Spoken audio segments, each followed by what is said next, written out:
made him this way. Oh shit. Attraction?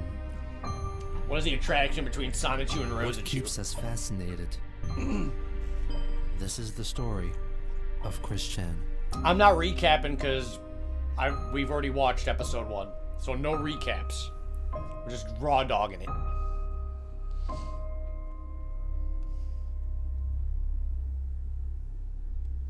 Part 2. Peace.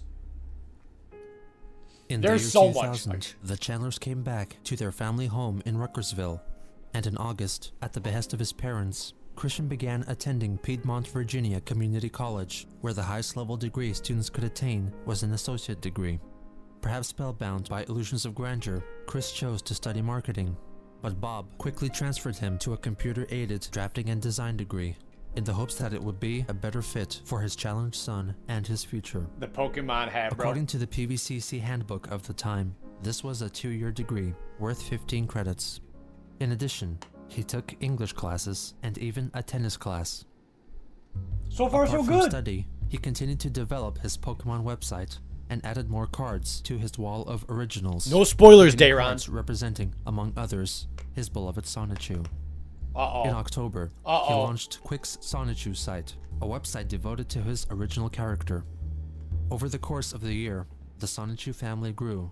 Holy shit, dude. I already didn't remember this. They already had kids at the beginning? Sonichu and Rosachu had children? And it was Sonny and Rosie? I'm trying to, like...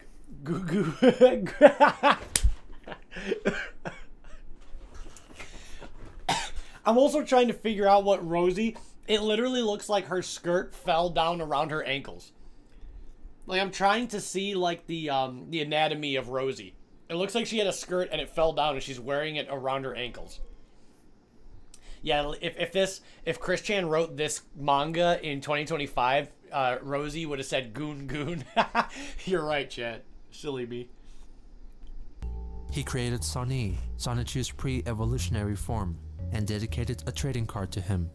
He also We were wrong, Chet. They're not kids. That's Sonichu when he was younger. That was Sonichu when he was younger. Never mind. We got the lore wrong. gave Sonichu a female companion, Rosechu, based on Amy Rose from the Sonic franchise. I like how Sonichu, at least, is like Sonic and Pikachu, like a fusion. That's pretty cool. But Rosachu is literally just Amy Rose. She's got, like, nothing Pikachu about her besides, what, like, that yellow shit? And then, like, a yellow part of her clothes? Rosachu is just Amy Rose, dude. Like, it's not like a fusion of anything. It's just copyright infringement. The tail... Is that all it takes, bro? You put the tail... It's probably a butt plug. It's probably not even real. She just has a Raichu tail. Yeah. I don't know. Whatever. Let's continue. After high school, contact with his gal pals was lost, Damn, apart from bro. Kelly. He claimed to have called her every weekend for about a year. I bet she was For ecstatic Christmas about of that. year, Christian made her a CD entitled Songs for Kelly as his gift. He incorporated a mini Sonichu into the artwork. Winter of 2000 is also significant, for that was when Chris created his Sonichu medallion, made of Wow. Crayola magic and acrylic paints. That's crazy. That's lore right there, dude. So right after high school, that's when he made the iconic Sonichu medallion. That's like an ancient artifact. Late 2000, I bought some Crayola model magic clay, and I molded and crafted the first original Sonichu medallion that I wore around my neck, with a makeshift chain, which I later replaced with a better necklace I bought from Pacific Sunwear at my mall. He would rarely be seen without it.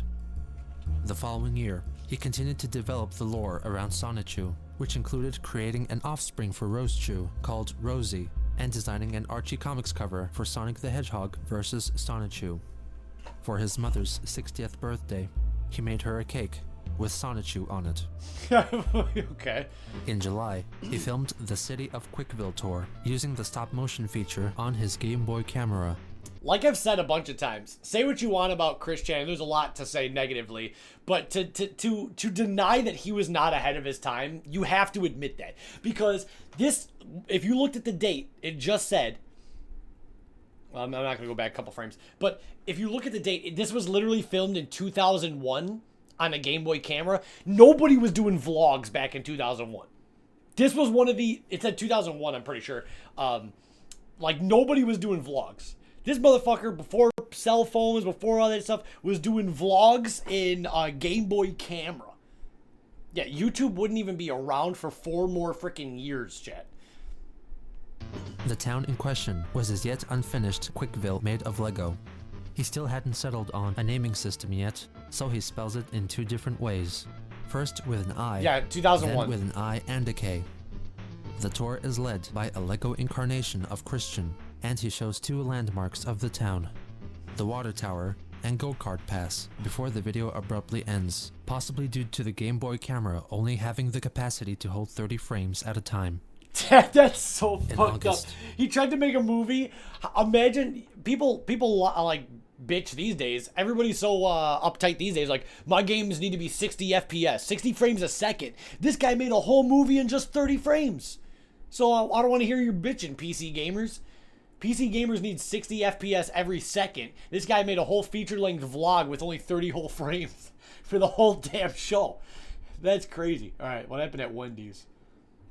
Christian got a job at Wendy's. He was mostly in charge of cleaning trays, tables, and carpet tile flooring, Okay. keeping the place neat and serving the customers with kind, understanding help. He alleges that he never quite saw eye to eye with his supervisor, who disagreed with Chris's way of operating. Could anybody... I'm sorry for pausing it so much. I'll stop pausing it so much, but like, I have to just say this. It's like, who would have guessed that he would have a problem with this supervisor? Like, is anybody shocked? This literally reminds me... I don't know where it is, but this reminds me of my coworker. I worked with Chris Chan, not the real one. I worked with a Chris Chan spinoff, and it was the guy that wrote the suicide note and put it on the fucking wall. I don't know where it is right now. But it's the guy that was like, he's like, to whoever find this, I've got it somewhere in here. So yeah. Hold on. I've got it somewhere. Is it this?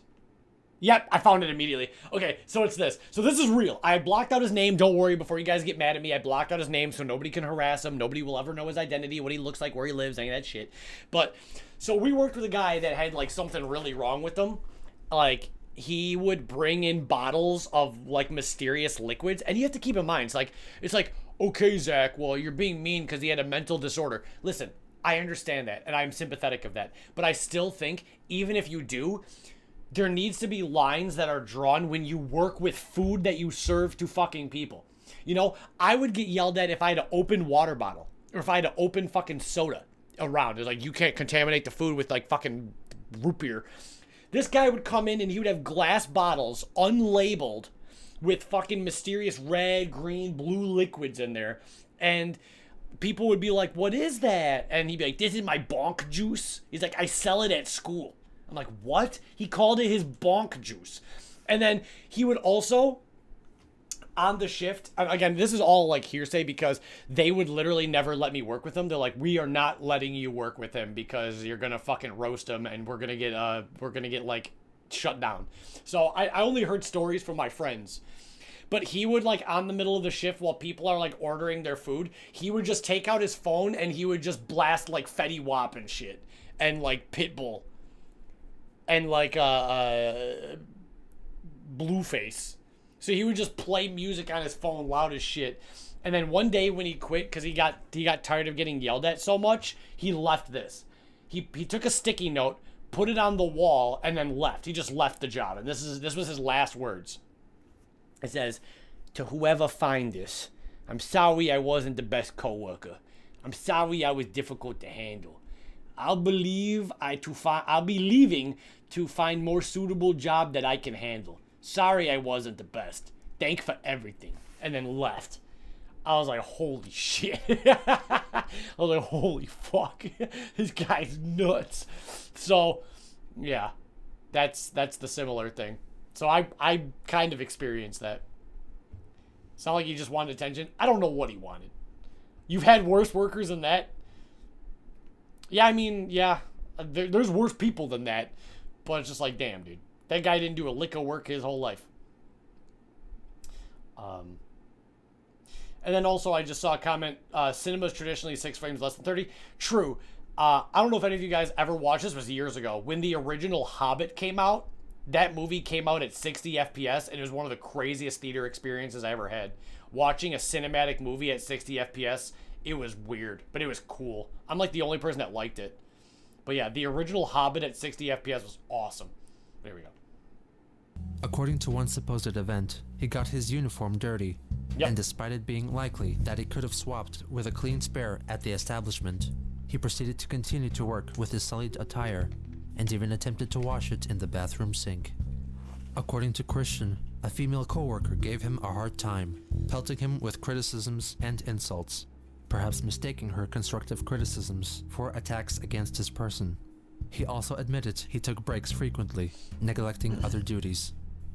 Chris was fired from Wendy's in September or October 2001 for a number of possible reasons.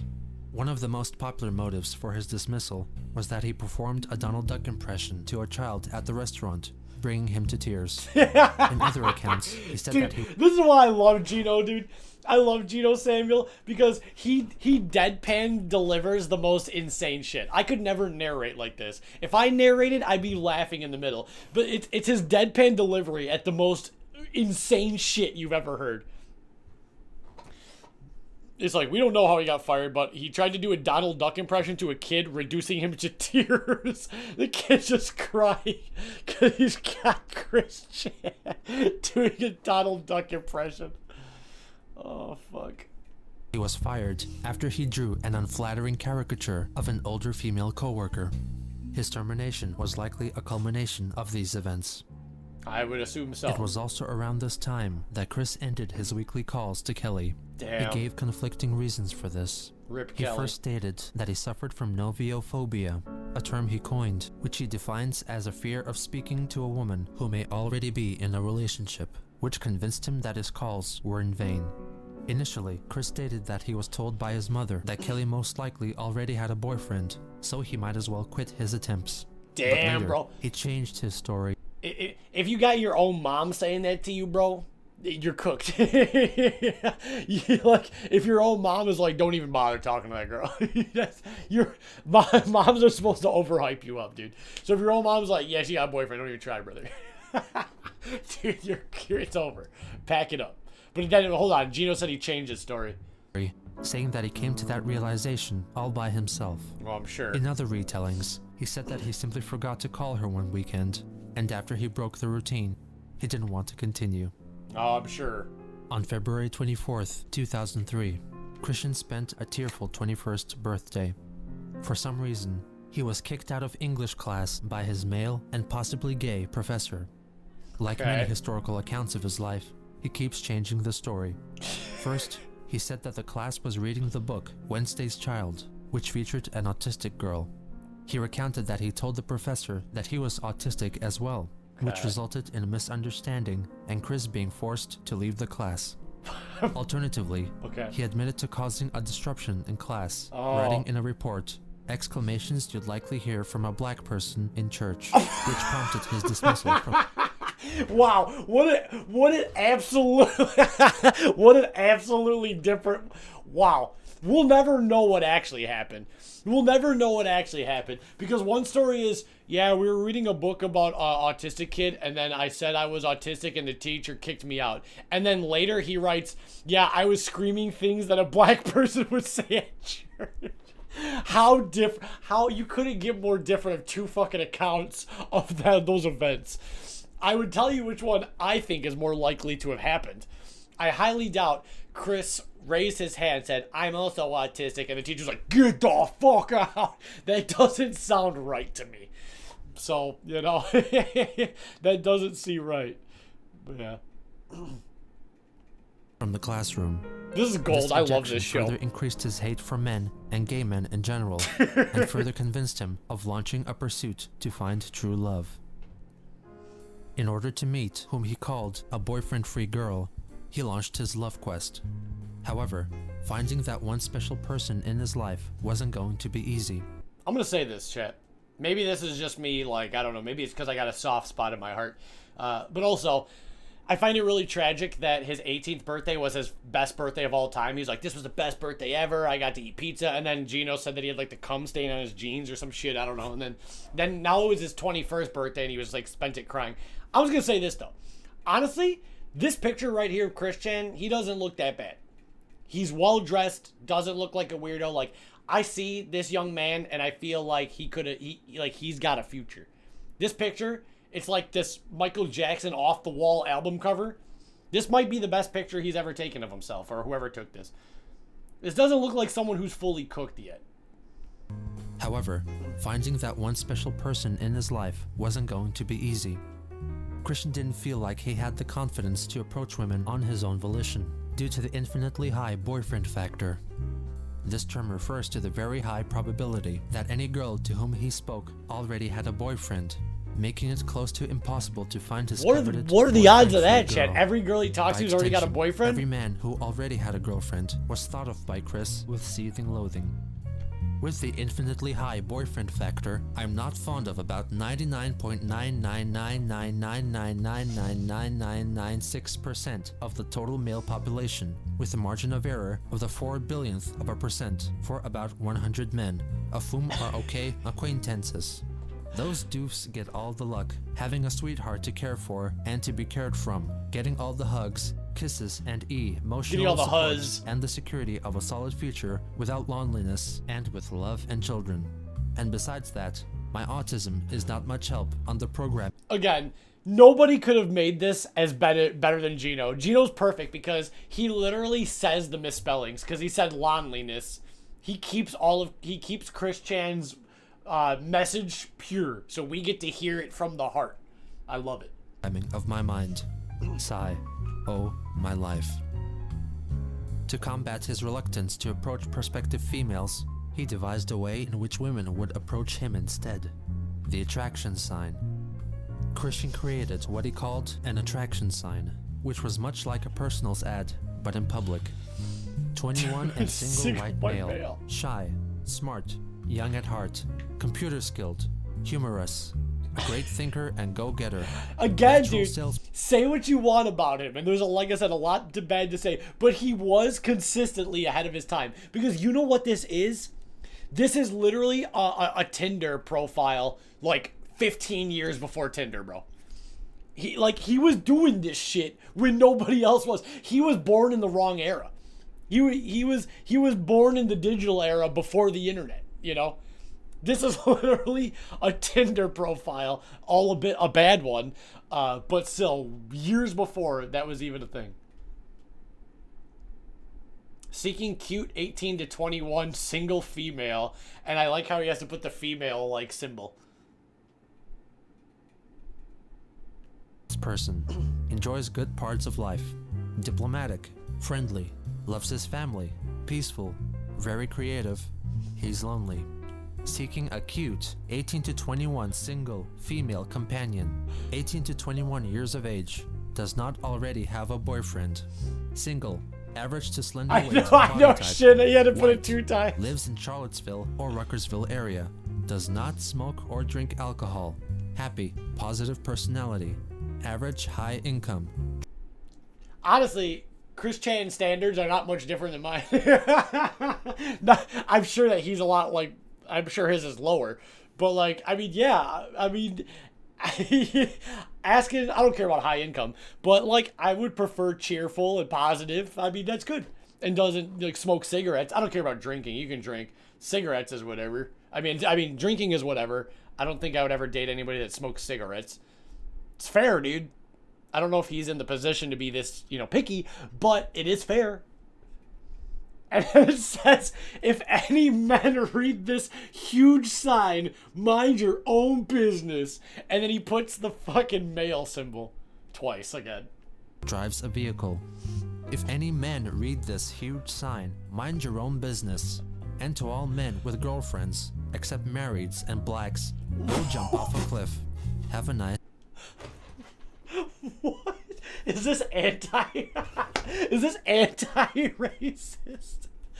What? Why? I don't understand why he had to add that. Because what he's saying is all men with girlfriends jump off a cliff, but he says, if you have a girlfriend and you're married or black, you're fine. That's kind of, I don't know what to think about that. That's a very original statement.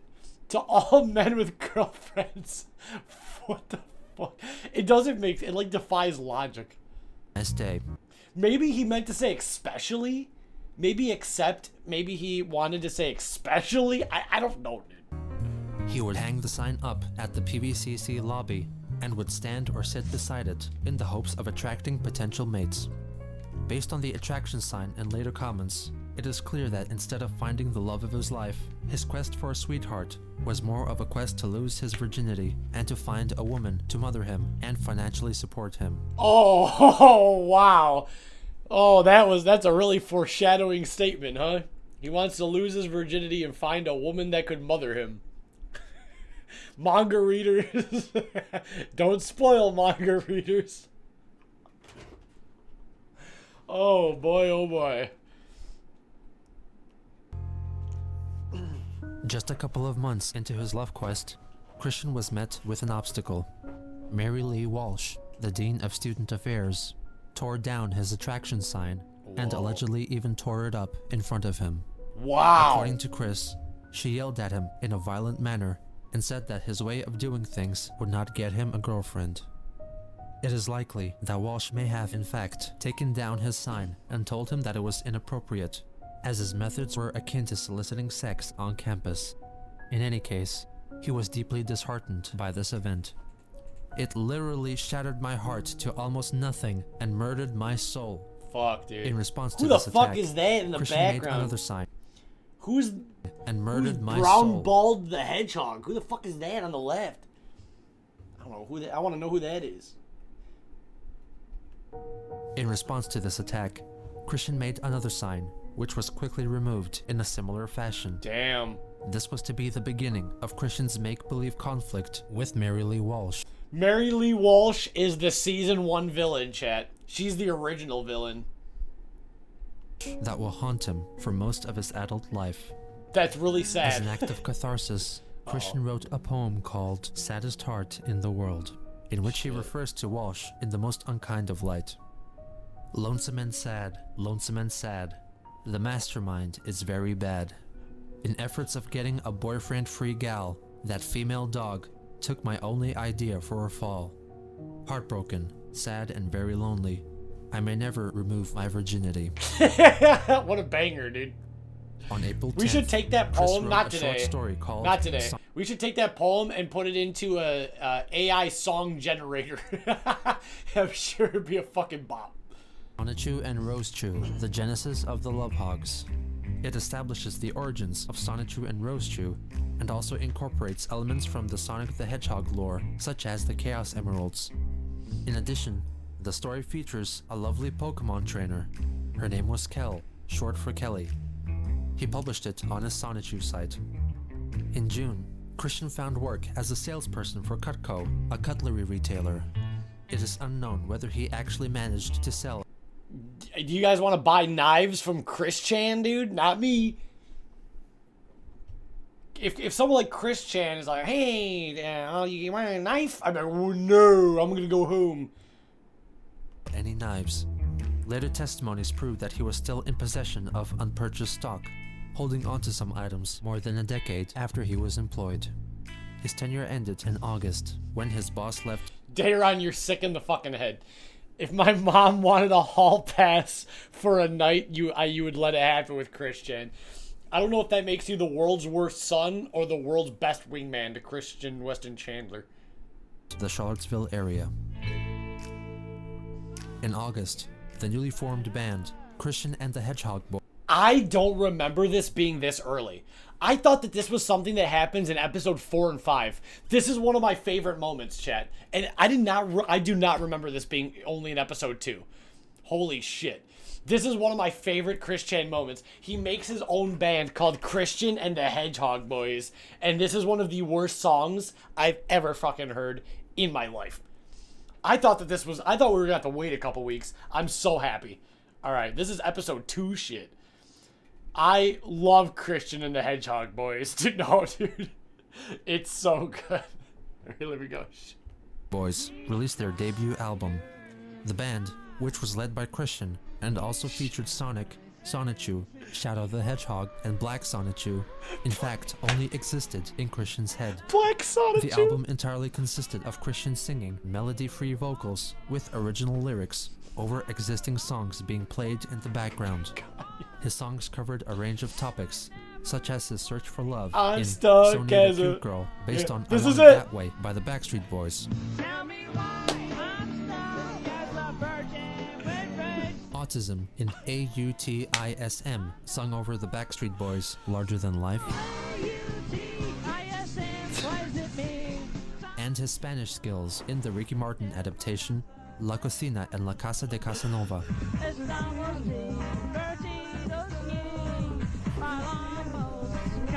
Look at this. Hold on. This is art, dude. Look at this album cover.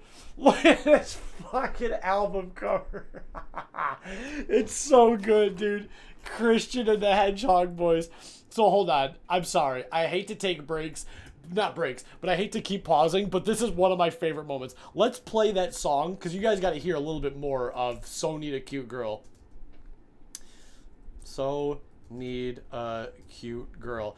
And the funny thing is, chat, with AI that came out, this song was uploaded 9 years ago and has 315,000 views. Literally 2 years ago, somebody did it with AI, and it sounds way fucking better. But here we go. Let's listen. This is the original. The original recording of the single So Need a Cute Girl. Hey, look at me. I'm sitting here sad. And then lonely.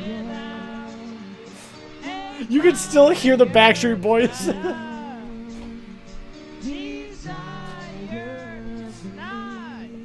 I love it.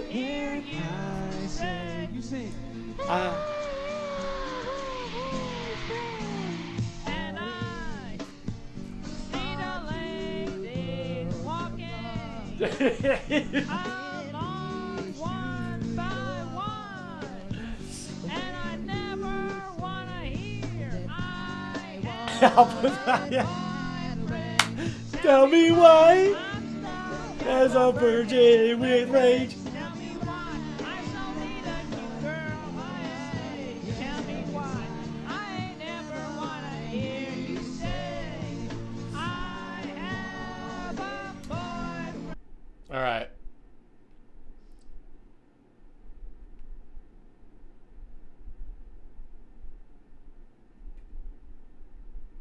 I don't know. There's so many versions. People have done this so much. One of them sounds really good. I'm sure a lot of them sound really bad. I don't know if this is the right one, but somebody took his voice and did it with AI, and it sounds way better. I don't know if this is the right one. Hey, Okay. look at me, I'm sitting here sad and lonely. This is the AI version. It actually sounds better. A fire, but a desire to not Sounds better. That AI is so bad. say, I have a boyfriend and I This actually see the is like more ladies listenable. walking Oh my gosh, dude. along one by one, and I never wanna hear I have a boyfriend. Tell me why I'm stuck as a virgin With rage, tell me why. I so need a cute girl my age. Tell me why. I never wanna hear you say I have a boyfriend and Alright. I just saw this in the recommended. fire. We'll move on. But somebody did AI to make Kanye West sing this song. I want to hear how bad this is. It was made 5 months ago and only has 200 views. Kanye West covers So Need a Cute Girl by Christian and the Hedgehog Boys. Holy fuck. The thumbnail's so cursed too. Was hell on fire, but Sounds like desire tonight. Yeah, you say I have a boyfriend. and I see the This is from Graduation 2. walking Walking. along one by one. I want to see the chorus. On a year, I have a boyfriend. Tell me why I'm stuck as a virgin with a rage. Tell me why I still meet a cute girl my age. I don't know why that line always makes me laugh. I so need a cute girl my age. I don't know why that line always is fucking funny. But I just realized the reason why the Chris Chan one sounds so good is Chris Chan's normal voice sounds AI. The shakiness of it, the nasaliness is what AI sounds like. So when you have Chris Chan, it sounds just like his normal singing. That's why it's one of the best AI songs ever. Because now here's Chris Chan AI. Why do all of the jerks This does not sound like AI at all now because his get voice is all already of the AI. Pretty girls, yeah. You may not know This just sounds like him. This just sounds like him. that I am a lonesome heart, and I have no fire. It's crazy, dude. I shouldn't have come back. All right, here we go. Let's continue. What did Kanye mean by "I so need a cute girl my age"? Wait, you can tell that this is AI? Hold on. But desire tonight. Okay. I'm willing to say that that's fair, but then you can't tell me that this doesn't sound AI when this version is the real one. And I have no fire, but I This sounds more AI. desire That's the real recording. All right, let's continue. Later that year, Chris wrote another poem, Sonichu's Ode to Rosechu, Oh no. an attempt at depicting the romantic ties binding Sonichu and Rosechu. Oh Rosechu, you are as beautiful as a rose. How Though a original. sapbud is the flower that heals your woes. He once again reinstates his idealized views on relationships between men and women. If I evolve into your knight, I will protect you with my lance. Speed makes no difference, though you are slower than I. You dance in the field with such grace. Oh, and the style. irony. Sigh. The irony of that The poem line. closes with possibly the first utterance of a variant of Christian's commonly used term, sweetheart. Rosie, as often as birds tweet, will you be my lovely heart sweet? In October of 2003, Christian reunited with his childhood friend, Sarah, for her birthday. For the special occasion, he made her a present, a hand-drawn comic book detailing the complete history of their life together, entitled Chris plus Sarah's Life Shares. It is from this work of literature that the majority of their interactions with each other has come to be known, including Damn. Sarah's supposed childhood bullying, which then 21-year-old Chris completely neglects. Like most of his creative attempts, it is self-centered, bragging about his accomplishments concerning Sonichu. He also talks about her personal life, including her relationship with her boyfriend. As of sometime Oh, before shit. July 2000, Sarah has been living with her boyfriend, Wes Uh-oh. Isley, a magician who does parties. He closes the book with hope Wes for the future. Isley. A special note from Christian to Sarah. I hope that we can hang together sometime, but for now and forever, we will always be good friends.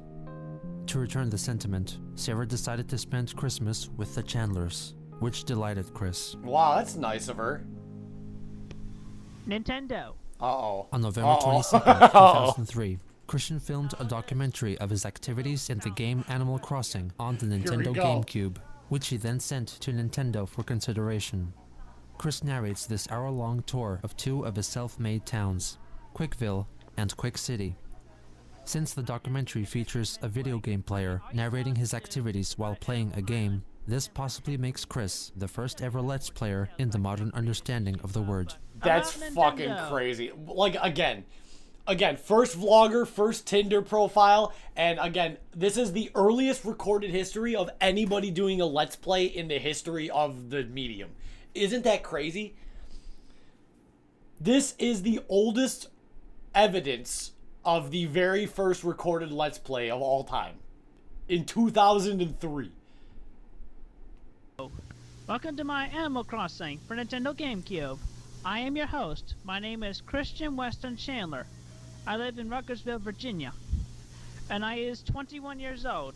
And I play because I'm young at heart. So anyway, we're going to take a tour of my city. Like everything he produces, it includes Sonichu. So anyway, stepping out is my character, Sonichu. He's wearing the clothes with the character on it. Like I said, you might remember his face. And there's his actual face. You remember the rest of his body, you see the whole picture. Chris performs a spontaneous rendition of Yellow is a Mellow Color off the Sonic and the Hedgehog Boys album. Yellow no. is a mellow color. Yes, it is a mellow color. Sonichu's zaps the lightning. And mellow color. I like how Yeah. every song is a parody. It's just the Macarena. It's just the Macarena. He just changes the lyrics. He also treats the audience with a performance of So Need a Cute Girl. Tell me why I'm stuck as a virgin with rage. Tell me why I still need a cute girl my age. Tell me why I ain't never wanna hear you say He sent this to Nintendo. Obviously, Miyamoto would never see this.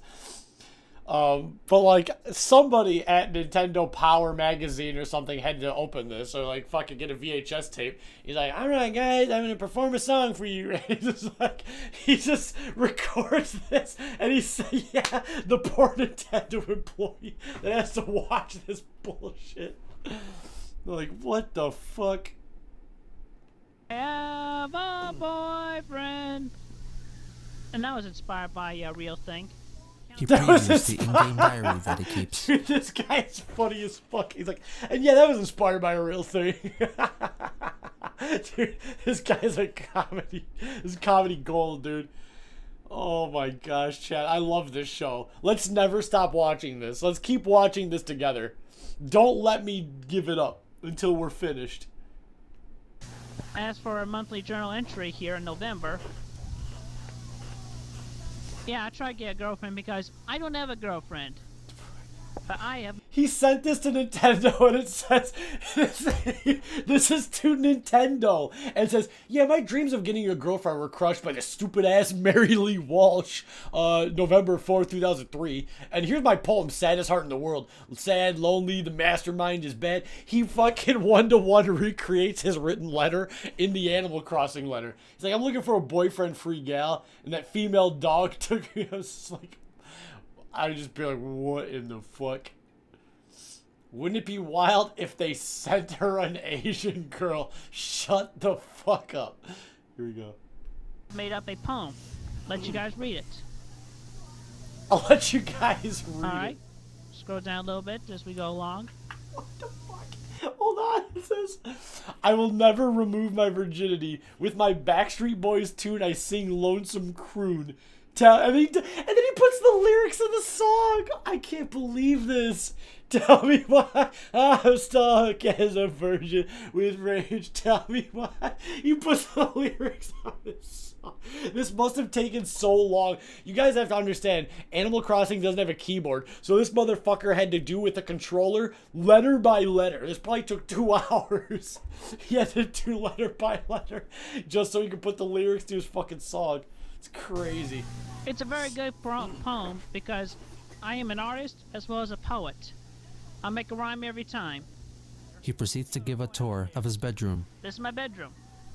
It's a lot of fun, isn't it? Pretty 'Cause cool, I like to Ike. make This things part's fun pretty since, cool. You know, I'm young at heart.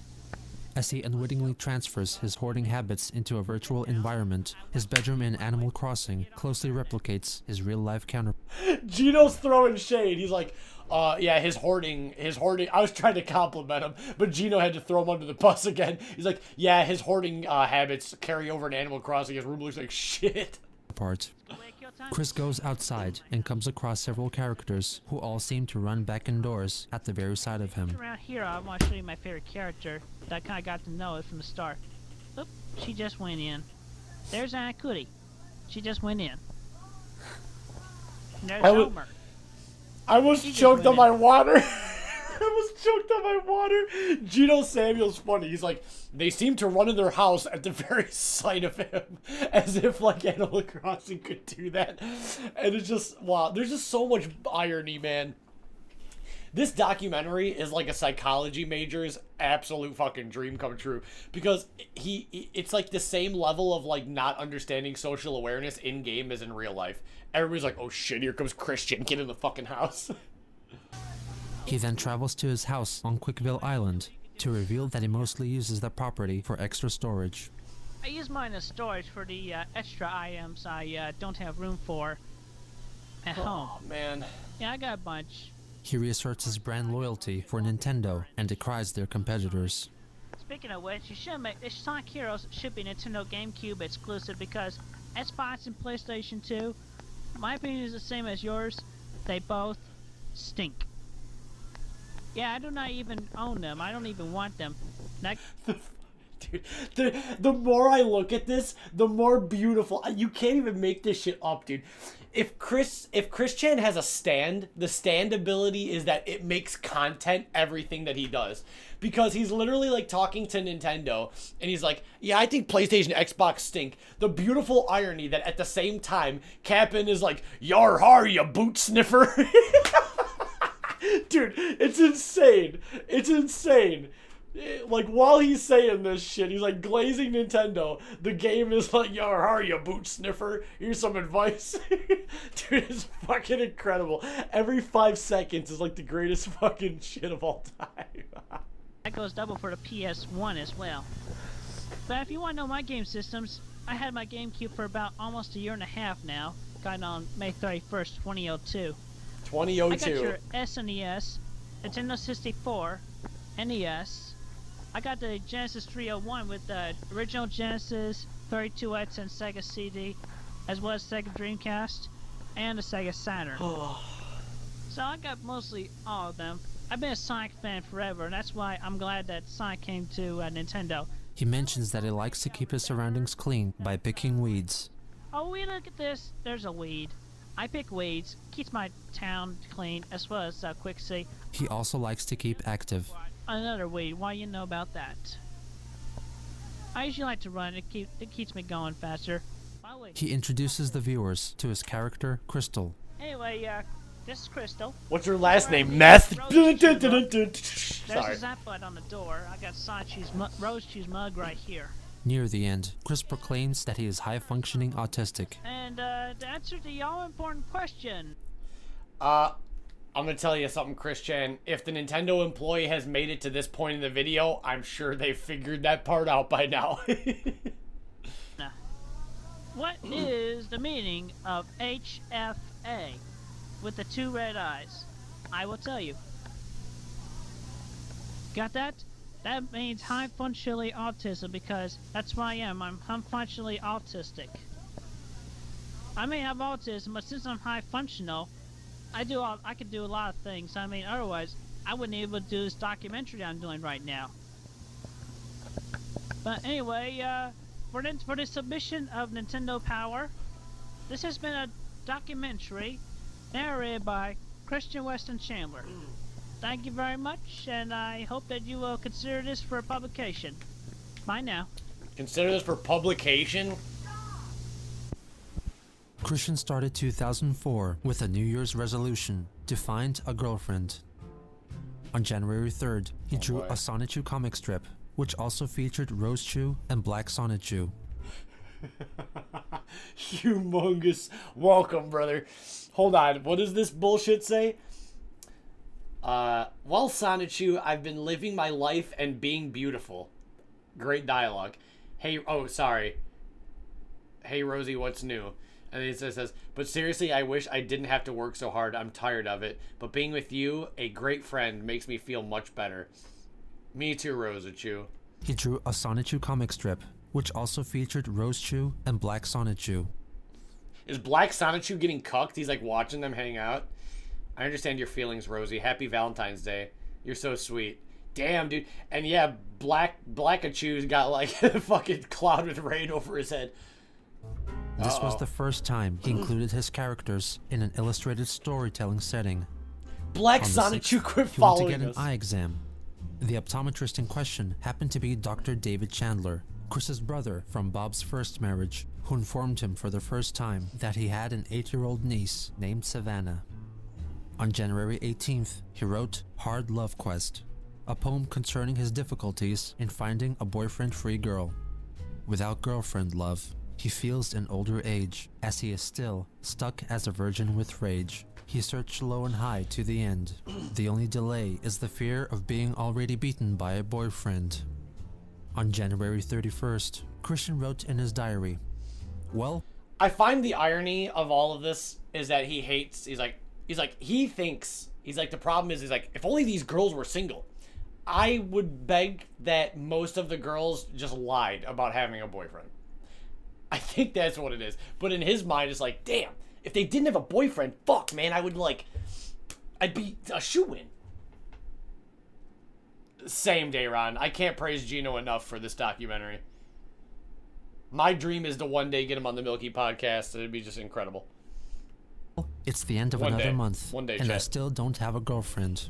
Maybe my latest idea, the Sonichu's News Dash newsletter, will make the ladies take notice of me.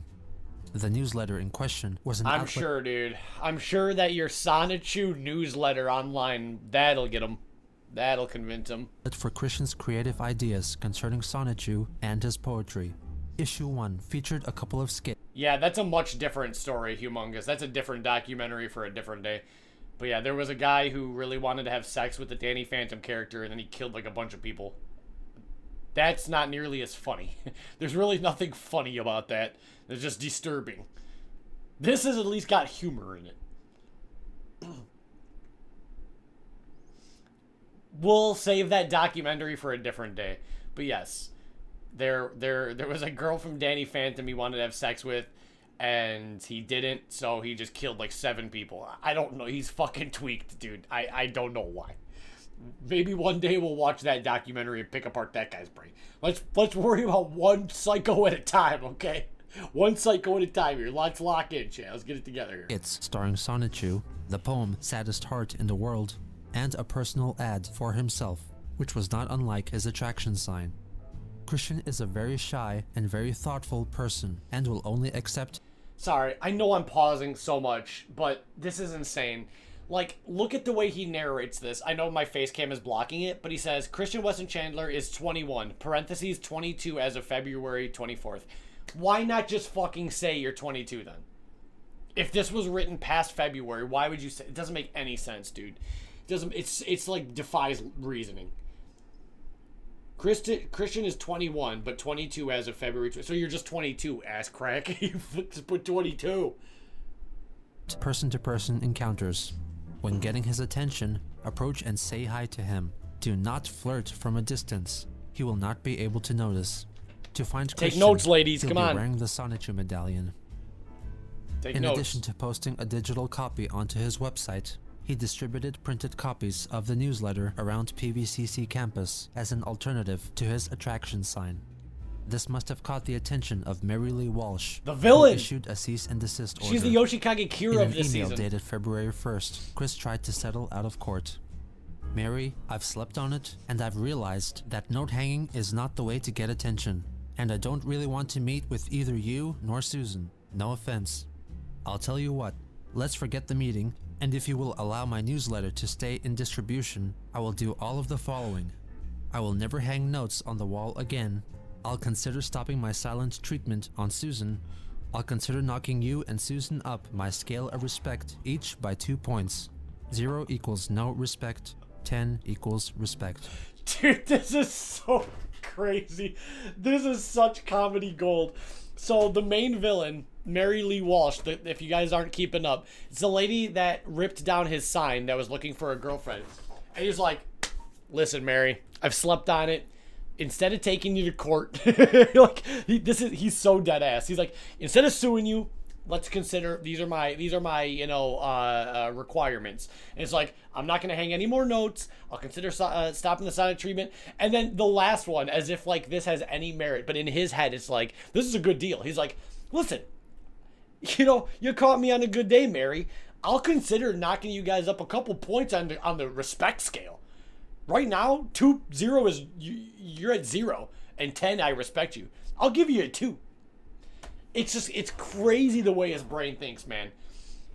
It's crazy the way his brain thinks. No one helped him. Here's the thing, Rainbow Kappa. I don't think teachers are required to help students get laid. I know that might be controversial. I think that they're there to teach you the curriculum and make sure you're safe, and then they send you home.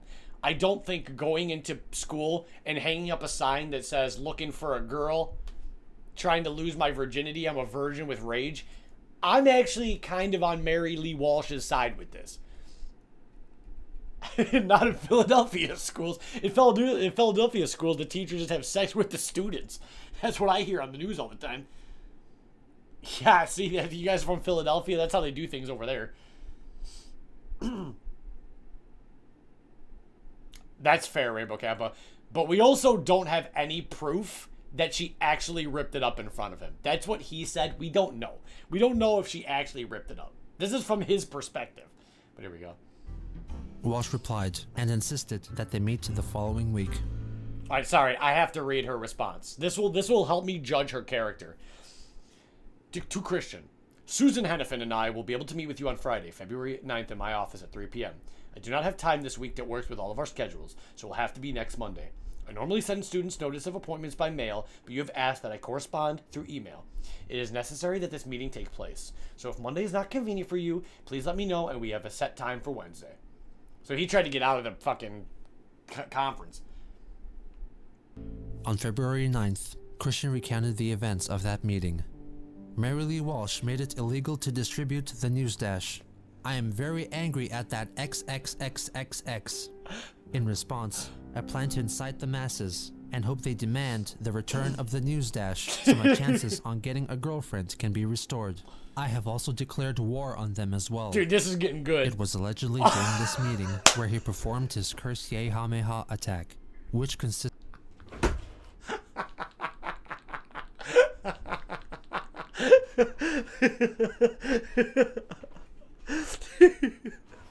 This apparently when he did, dude, I can't get over it.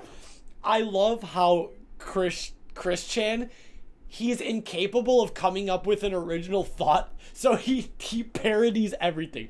Every OC, every move, every poem, every song, Backstreet Boys, he does a curse Meha. He can't do his own shit. He has to like piggyback off of something and then put his twist on it. This is reportedly the first time he did his curse Hameha. allegedly during this meeting where he performed his curse Kamehameha attack. Dude, I love that he sent that and then he sits down with his villain, his arch nemesis, Mary Walsh. Like, I wish there was video footage of this, but they're sitting down. It's like, all right, Chris, we need to discuss your behavior in class. And then he gets up and just performs his curse Meha against Mary Lee Walsh. Dude, that's fucking insane. It's fucking incredible. All right, here we go. It was allegedly during this meeting where he performed his curse Kamehameha attack. Did it work? Which consisted of Chris mimicking the hand motion of an attack move from the anime series Dragon Ball Z and cursing people into experiencing bad luck. Holy However, shit. it is not certain whether he was inspired by the original occurrence of the Kamehameha or its parody featured in another anime, Excel Saga, to which Chris has definitely been exposed. Oh, man. In March, Chris claimed that the kerfuffle concerning Walsh got his parents upset too. That XXXXX Mary Lee Walsh got on my and my parents' nerves. All I'd been doing was trying to get a girlfriend. Is that too much to ask? I am very devastated due to my shattered heart that XXXXX caused unto me. My life sucks. Completely disregarding her demands, he published issue 3 of Sonichu's News Dash, Dude, he's with Sigma. most of the content themes remaining unaltered. However, Sigma. his requirements for a boyfriend-free girl were tweaked a little bit. He was now looking for 18 to 22-year-olds, since he had just turned 22 himself. Look at that, chat. He In opened May of it up. 2004, Nintendo Power magazine published an article highlighting Christian's Animal Crossing video, I fucking forgot about this, dude. I fucking forgot about this. They actually published... I forgot about that. Nintendo Power watched that whole video and said, yeah, we'll publish it. This guy has like... Christian is like... He's the real life Nagito Komaeda. Like, he actually is, dude. He's like... He's actually Nagito. He's got some ability. Where, like, everything doesn't work out the way he wants, but look at, they put pictures, and they, like, typed it. This is Sonichu's Quickville. I wonder if I have this issue. Vincent, shut up. We're not talking about manga spoilers. No manga spoilers or you get banned. We're watching the show together. This is a watch party. Look at what they're saying. They loved it. They said, simply amazing. There's no other way to describe what we received from Sonichu of Quickville. This full video documentary that walked us through his daily life. It contained every manner of furniture. They're like glazing it, dude. No wonder this guy's got a big ego. Nintendo published this. Sonichu packed in the museum. It's crazy. This is crazy. I gotta figure out what issue of Nintendo Power this is, see if I own it. Turn to Chris only as Sonichu. Simply amazing. There's no other way to describe what we've received from Sonichu of Quickville. A full video documentary no way, that walked dude. us through his daily life. There's no way somebody at Nintendo Power sat there and they watched the guy play the piano. He's like, I'm a virgin with rage. And he's like, fuck Sony and Xbox. And then they're like, put this guy in the magazine now. Opulent manor contained every manner of furniture. Quickville's landscape was filled to the bursting point with all the animals who'd moved to his well-tended town. And Sonichu has customized everything about his town. Even many villagers have followed his bold trends, wearing the patterns he has created. This apparently got the attention of PVCC's newspaper, The Forum. I feel like I have that Christian somewhere, and chat. I'm gonna look for it. It's the Star Fox Adventures issue. I'm gonna look through my shit. Oh, of course, Epic, man. That's what Gino says. He's like, so many things. Imagine being Christian, where it's just like, you grow up as a little kid, you enter in the Sonic giveaway, you win, you're on the news. Everything he does, like, he gets validated for, except for getting a girlfriend, which is like what fucks him up. So it's like, he's like, he enters in the Sonic sweepstakes, he wins the fucking like $1,000 toy prize, gets on the news, then he enters in his documentary, gets published in Nintendo Power. This guy gets like validated everything he ever attempts, besides when he tries to get a girlfriend. apparently got the attention of PVCC's newspaper, The Forum, which featured Christian and Sonichu in an exclusive report. It's in the real newspaper PVCC too! student Christian Chandler has dedicated many hours to his pastime. He got actually in He the is real creator of newspaper as Sonichu, well. the electric hedgehog Pokemon. Like Sonic, Sonichu can run at high speeds. During Super Sonic's battle against the perfect Chaos Monster, Sonic Adventure DX for GameCube, Super Sonic was spat out by the monster and collided. Shit. That's the. I was awaiting with bated breath at your response, and that was the funniest response. I love it. It's so fucking funny. With a bystanding Pikachu, Chandler explained. According to this story, the power from the Chaos Emeralds transformed Pikachu into Sonichu. Chandler and the world he created for Sonichu were featured in the May 2004 issue. I can't fucking believe an actual newspaper typed this. An actual imagine how validated he must feel that an actual newspaper not only credits him for being in Nintendo Power, but his like actual paper in his city is like, oh yeah, Chandler created Sonichu and here's his lore. It's insane, dude. Of Nintendo Power. The place is called Quickville. The Quick prefix are his initials, Christian Weston Chandler. Nintendo Power was apparently impressed with Chandler's work. During all this rigmarole, he continued to publish his news dash, but he updated his personal contact information to include a link to his Match.com profile, which he created to aid in his love quest. I want to see. It was also around this. No, go back, Gino. I'm not gonna read all that, but I just want to see like the stuff. Look at that, chat. This doesn't make any fucking sense. This doesn't make any fucking sense. It says language Spanish. He doesn't even include English. Bro took fucking 1 semester of Spanish, failed, and he put Spanish as his main language. Politics, middle of the road. Which he created to aid. Relationship, never married. Have kids, no. Want kids someday. Ethnicity, white Caucasian. Blood type, or body type, about average. I'm so upset that I'm the same height as him. I'm literally the exact same height as him. Oh, man. In his love quest. 28? That can't be right. This is... How far in the future did we go? He was just 23 a couple sentences ago. It was also around this time that he opened a MySpace account. Okay, there we go. He's 22. Drawing. Yeah, okay. No, it's... I think that maybe that screenshot was taken later, or maybe he fucked up.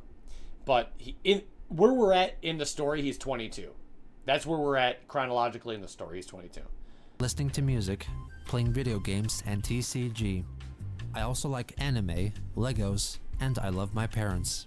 I also enjoy web design. Okay. He proceeds to list all the gaming consoles in his possession, finishing with the Pokemon catchphrase, "Gotta catch 'em all." Interestingly, he listed his occupation exactly as Rainbow Kappa. That's cartoonist. what I was thinking of. He explores his most desperate desires in his blurb. I am a bit shy, but I would enjoy the company of a beautiful girl who likes some of the things I do. I also like to have fun when I can, and I don't really like to be alone. Unfortunately, Captain Cosmo, I would be here for another hour if you wanted the recap. But if you guys subscribe to us on YouTube, I have the last episode, and then this episode will be on YouTube. So you can see the full story. This is only episode 2, so you can still catch up. It's the whole story from the time this guy was born till modern day. There's so much. Christian and the Hedge Boys was only 10 minutes ago, and it feels like a year. There's just too much to recap. I'm sorry. I graduated from high school on the honor roll, and I'm doing very well at PVCC. A lot of men make false promises to their girlfriends. It's the second channel. But I am totally different. Thank you. When it comes to what I can offer, I can seriously promise care, respect, empathy, and love. W, man. I think that most girls deserve the world, and I would do my best to give it to them. But not Mary Lee Walsh. In Fuck that May bitch. 2004, he attended the Anime Mid-Atlantic Convention for the first time, where he met notable voice actress Monica Rial. She also sings opera very nicely, and she is a very nice... Monica Rial? Who does she voice? Does she voice somebody from Danganronpa? Monica... Dude, he went to an anime convention in 2004, bro. He went to an anime convention 4 years before I did.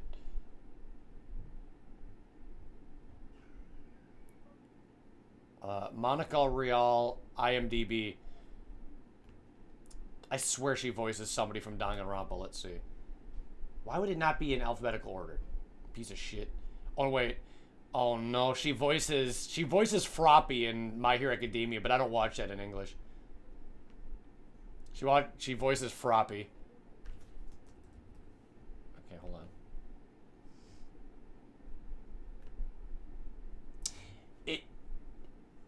on. What is this? Taters, you bitches! This shit's gonna play for 2 hours. I forgot meme alerts off. I'm turning meme alerts off immediately. She voiced Sayaka Mizono, yeah. That's crazy. She voices Sayaka Mizono. Chris Chan met the voice of Sayaka Mizono in 2004.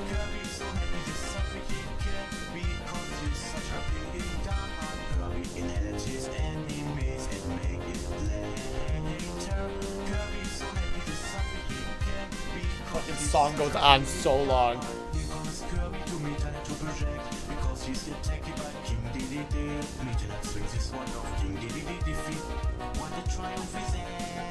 Dude, this is so long. This is like the longest. She voices Stocking. See, I watched Panty and Stocking in Japanese, though, so I didn't know that. But I did play Danganronpa in English for you guys. Why is there a song? Because Taters gave 99 bits, which I do appreciate, but that song sucks balls. Alright, I'm turning meme alerts off. They've been on long enough. You got your money's worth, guys. We saw Steve twerking for 15 hours. Alright, let's continue. Nice, fun, and sweet person to hang around with. She sure made my day a sweet one. In Sonichu's News Dash, issue 5, he introduces 3 new Sonichu characters. 3 new characters? Christian Sonichu, based on himself. Wesley Sonichu, his quote-unquote rival, who's based on Sarah Hammer's boyfriend, Wes Isley. And Sarah Hammer Rose Chu. Oh my gosh, dude. This guy literally makes like OCs. So he made himself as a Sonic character. He made a Sonic OC for this girl, his friend's boyfriend, and then made one for him. How much you guys want to bet? I swear I don't even remember any of this shit. I don't remember any of this shit. Imagine he just does one, and it's just like he beats up the orange one, and he makes out with the other one. It's like, don't worry, Sarah Hammer Rose Chu. Okay, I'm exhausted. Obviously named after Sarah herself. In June, to celebrate the 24-year wedding anniversary of his parents, Chris made them a present, a dramatic retelling of the family's life via Animal Crossing. Through this videographic endeavor, he delves deep into the family's history. Hi, Mom and Dad. The best part about this is, you know for a fact he dragged his 50 to 60-year-old parents. Imagine his parents just trying to like enjoy their anniversary, and you know for a fact he made them sit down and watch this shit that they don't give a fuck about. I just like to imagine Barbara and whatever the hell, can't remember his dad's name, just having to sit down and watch this shit. Dad, how you doing? This is my little present for y'all. A little documentary for y'all. Here in Animal Crossing, for Nintendo GameCube. About how y'all were and how you are now and so forth. So, take a trip back in time with me, won't you? As we explore how each of you were. Of course, first we'll travel back in time to the time of good old Robert Franklin Chandler Jr. He was a hip youngster back in his day. Let's take a look inside his chateau and see what describes him as him. He collects records, and he's got lots of them. He's got so many shelves. He might call him a record case. Yeah. Chris reveals that Bob has Cherokee ancestry. Bob. He was born in Cherokee in Texas. Actually, he was like 1/16 Cherokee. But that's why we have this tomahawk 1/16 Cherokee, here. huh? Chinese lion here. That's he's been to Korea for World War II, I believe it was. And he got Conduct Medal of Honor, which that's what this is right here. He performs the same type of tour for Barbara. But she went to school. And I she got worked scared hard. for a second. And see these, I thought Gino was gonna say he performed Christian and the Hedge Boys for his parents. I was about to like actually audibly gasp, but it's not.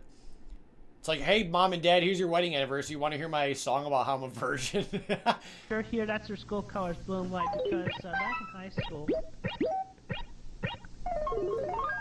she was a cheerleader. Bum bum, sis boom ba, yay yay, la la la.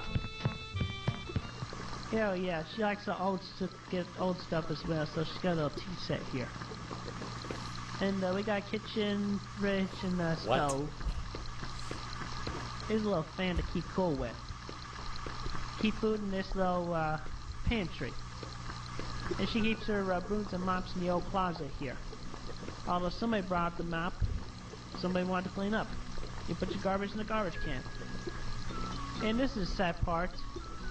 And it What's gets the sad part? In some places now, in very few houses nowadays, but what happened in the old days, the bathroom was in the same room as the kitchen. But luckily, we always remember to wash our hands with soap and water. Yeah. Okay. Anyway, that's just in the days of old. Nowadays, she does have a private bathroom. Yeah. Why is he Chris narrating? explains how his parents first met. Okay. They met over at Maddie's pub, see. Yeah. Mom was just sitting down with her friend. She was watching Bobby sing up here. And well, she really liked his singing, so as father, crazy to how it, much she we went know up to about this him guy's and life. then, as he passed by, changed the thermostat. Yeah. Anyway, she chased him down the hallway and cornered him. And then after that, they just talked. They just talked things out, and they got to know each other, found common things.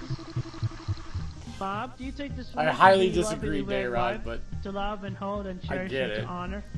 Oh, dude. Do you like how his hat is Do you, Bob, exactly take his this shirt? man to be That's your literally lawful his wedded shirt. Husband, to love and cherish and to honor forever. I do. I now pronounce you man and wife. You may kiss the bride. Whoopee! After reenacting their wedding, Christian introduces himself into the picture. But anyway, when first comes love, then comes marriage, then they come along with their baby carriage, and that's why I This came. fucking is so Born in February stupid, 1982 dude. was me. This shit is so ass. He gives himself a tour of his own room So anyway, this is my bedroom. and then returns to Bob's room. As a little retribution for how things were, we're gonna play Oh, a no. cover on the jukebox here. But since we don't have side by side on Okay, recording, thank God. we're It's not his playing- mo. we're It's gonna not his own play, songs. Sitting under the apple tree.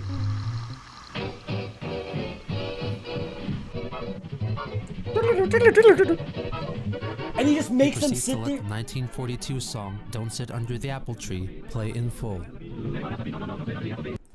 The whole fucking song. I can only imagine Bob's face is like, Christian, I gotta fucking go to bed. This is fucking bullshit. And there you have it, nice little blast from past. And now for my mom and dad, a little something special for this video. This is my way of saying happy anniversary to y'all. Coming up next. The video cuts to a drawing made with Mario paint, which says, "To Mom and Dad, happy anniversary. Thank you No both." fucking way, dude. No fucking way. Mario Paint. I just streamed this shit like last week. Oh man, he assembles all this shit. He made this. How did he make that Sonichu in Mario Paint? That's like not that bad actually. It does look cursed. Like this looks like something that you would see in like a horror game. For my birth, love, Christian C.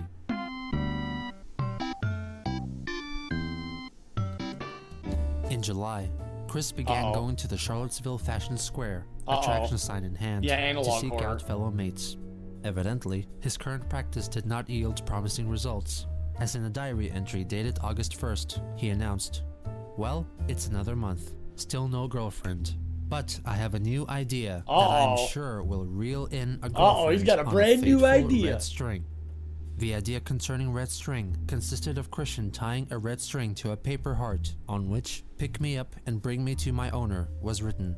The significance of using a red string was most likely He used Taco P's red ribbon of friendship.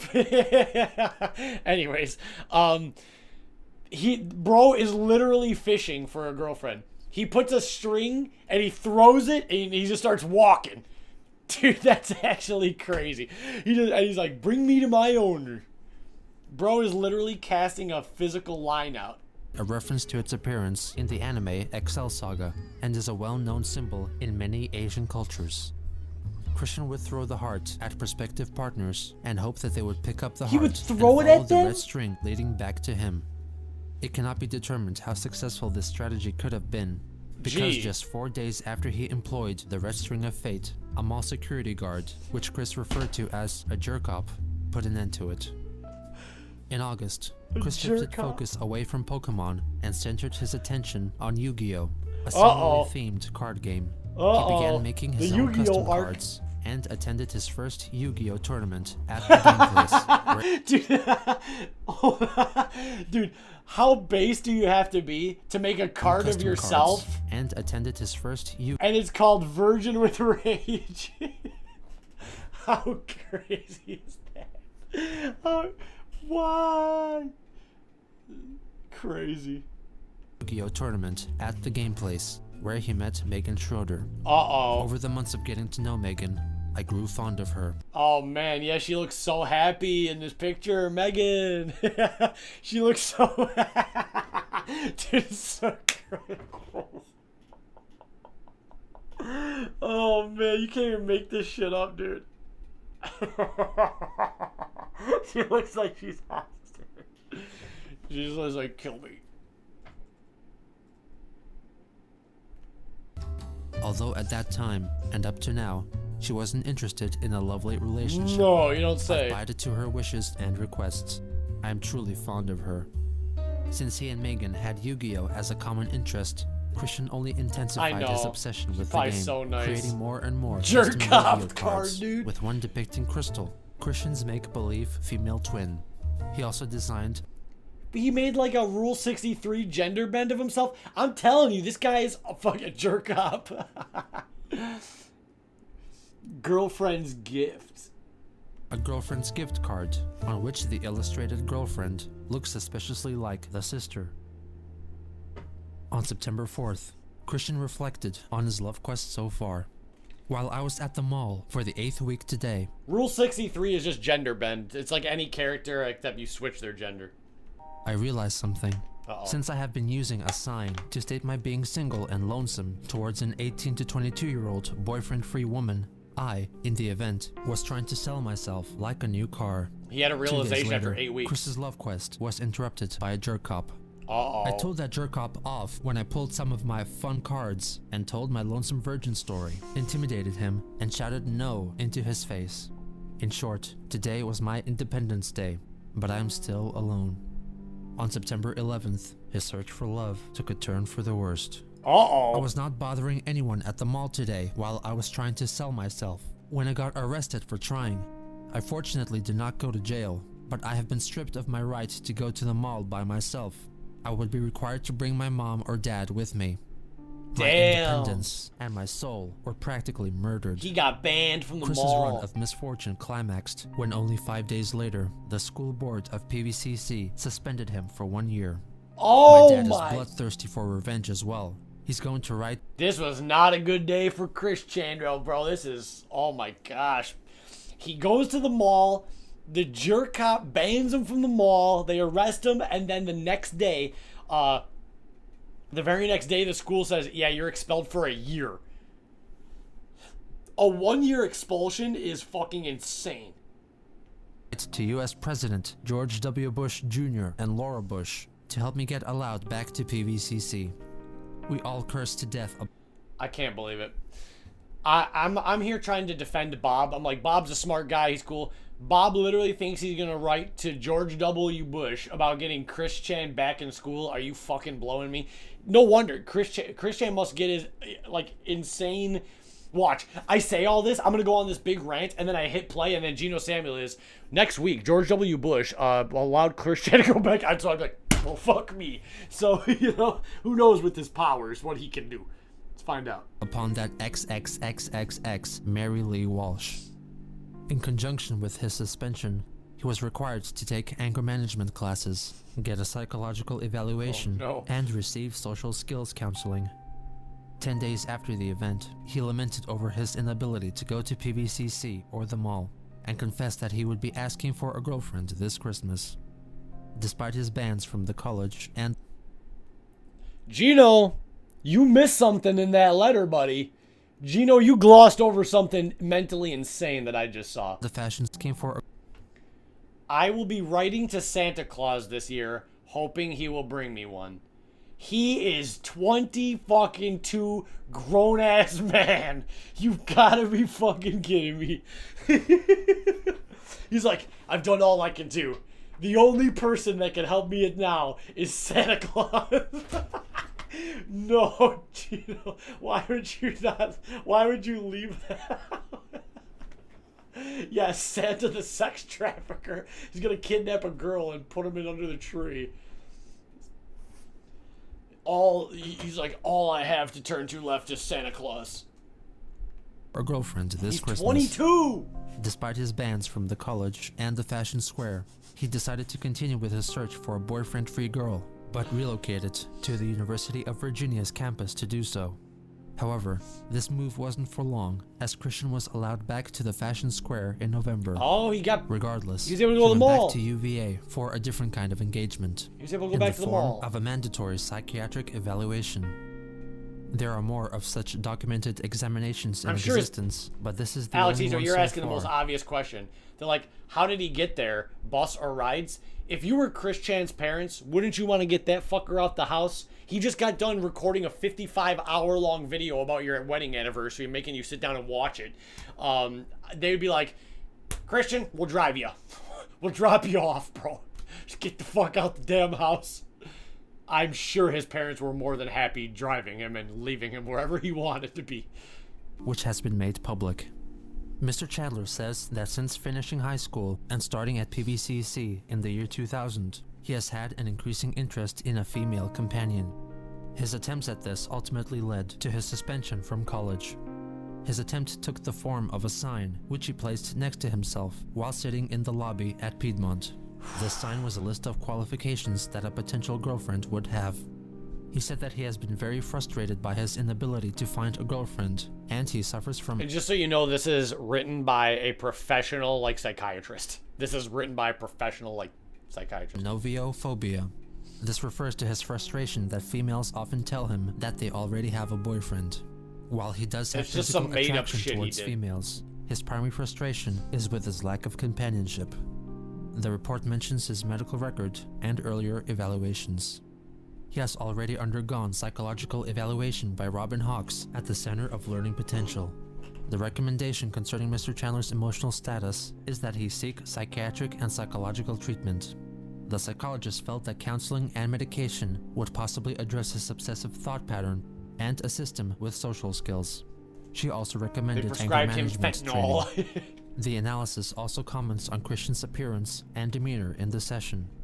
The patient is a mildly overweight white male, wearing blue jeans and a shirt. He was also wearing a makeshift necklace that has a large plastic medallion in the shape of a Pokemon character's head. He also had a number of shrinky-dink decorations attached to this necklace. He had a large backpack that he carried with him, and had a notebook containing a large number of drawings. His speech was somewhat nasal, with frequent awkward laughing during his sentences. His speech was fluent. His responses were appropriate to the questions posed to him. Overall, the volume of his speech was slightly elevated, although his tone was generally pleasant and almost jovial. His thought processes were linear and logical. He was somewhat concrete, especially regarding social interactions. He seemed to have a good insight into his limitations. The attending physician offers up his final verdict. Uh-oh. Folstein's score was 30 out of 30, with his sentence being, "Uncle Spunky is a really funky monkey." Mr. Chandler is a 22-year-old man with a history of developmental delays and autism. Yeah. Despite these limitations, This is Chris he Chan's seems to have been quite bio. successful in maximizing Character his bio. academic abilities. He is left, however, with a severe degree of social awkwardness and seems to have good insight into this. He is left feeling somewhat frustrated as he has a strong desire for companionship, although his social limitations prevent him from being able to realize this in the way which he would like. The patient doesn't seem to pose a significant threat to himself or anyone else. Yet. After the evaluation, Chris carried on with life What a much crazy like before, picture. with neither him nor his parents making any significant effort to change his ways. But Christmas was soon approaching, Uh-oh. and maybe Santa would bring him a girlfriend like he wished, who could right all his wrongs and change his life for the better. It's up to Santa now. To be continued. Gino, you dog. What a crazy cliffhanger. With all end of part 2. Wow, look at that, chat.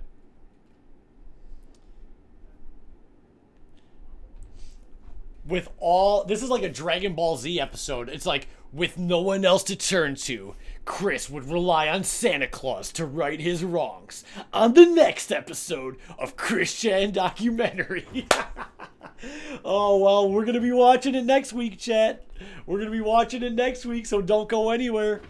I can't wait to watch episode 3 with you guys. If you want to rewatch this episode or watch episode 1, it's on the Milky Archives. You can support Gino Samuel, or if you want to watch and see my chat's reactions and my reactions, we're going to be doing it. It's crazy. I want to see an anime adaptation, yeah. Wakes up, yeah, what's going to happen in episode 3, chat? Could you imagine if we just started episode 3 and it's like, Christian woke up and there was a boyfriend-free girl under his tree. Rainbow in Rampa. You proud of that, pun? Rainbow in Rampa? I'll play your song, I guess.